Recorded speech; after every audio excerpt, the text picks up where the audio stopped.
Chairman, and I want to say welcome to our witnesses, and we also have two witnesses that are joining us remotely today. So we thank you all for being here, and we thank our staffs who have worked to bring this hearing together and to have this happen for us today. We've had some really insightful hearings this year on consumer products. Now, we've spent a lot of time looking at the online space, and we've had TikTok and Snapchat and Facebook and Instagram and all of your platforms that unfortunately are adversely impacting children and families. And so it's appropriate that today we look at the physical space and how important it is that at this time of year we look at what is happening in that space of toys and the excitement that comes with holiday decor and making certain that the supply chain is a safe one for products that are going to be put on the shelves. And we're hearing a lot about supply chains these days. So what is getting through? Let's make certain that it is safe. Now, as a mom and a grandmother, I am especially attuned to all of this. And the issue about the button batteries, which we've discussed, is one that I've looked at and have firsthand experience with. My little 15-month-old granddaughter has a dancing, light-up singing octopus that she absolutely loves. And she taps it on something and it, springs into action.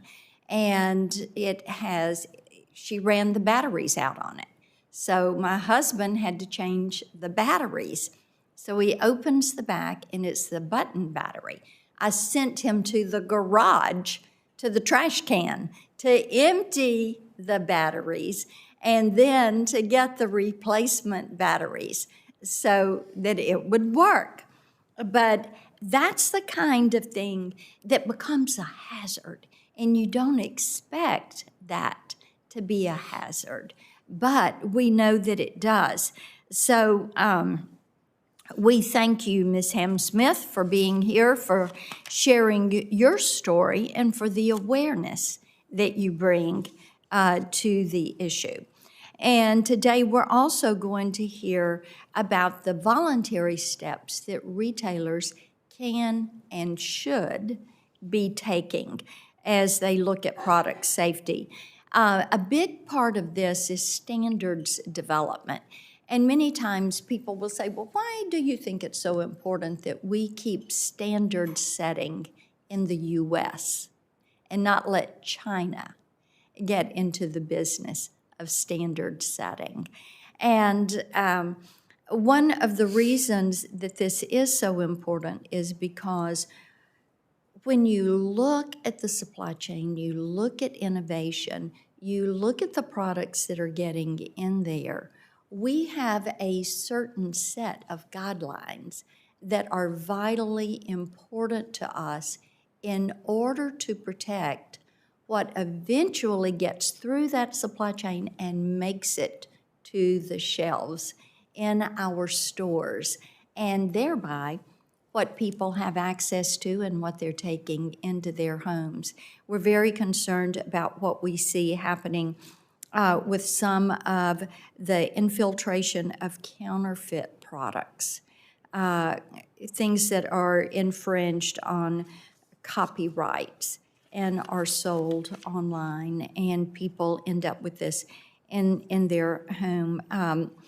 A few years ago, when I was in the house, we had a Tennessee family who had purchased a hoverboard online. And this is when hoverboards were the big gift item that year, and they found one online, and of course it caught on fire and their house burned. So these are the things that we watch out for to make certain that the supply chain is going to be safe. And as more consumers are buying from third-party platforms, that they're going to have the insight into where these products are coming from and why these products might be unsafe.